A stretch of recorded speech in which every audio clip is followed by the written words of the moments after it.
Welcome to our channel. Today we how to transfer rate limiting rules from Nginx to a new VPS step by step clearly.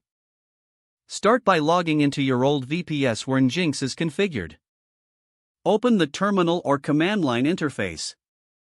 Navigate to the Nginx configuration directory. Typically, this is located at /etc/nginx/.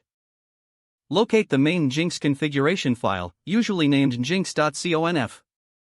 If you are using site-specific configurations, check the Sites Enabled and Sites Available directories. Open the relevant configuration file with a text editor.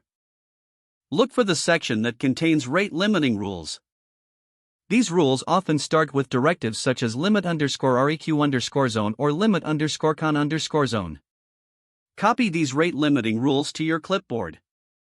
Next, log into your new VPS. Ensure that Nginx is installed on the new server.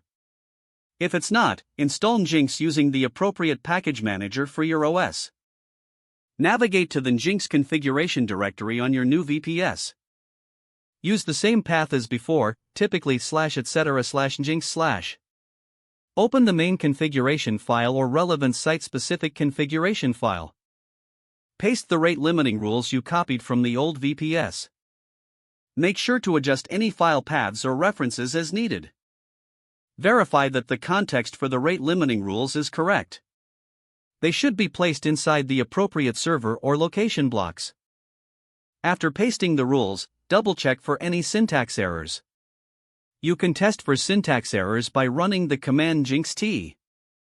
If there are no errors, proceed to reload the Nginx configuration. Run the command sudo systemcll reload nginx. This will apply your new rate limiting rules.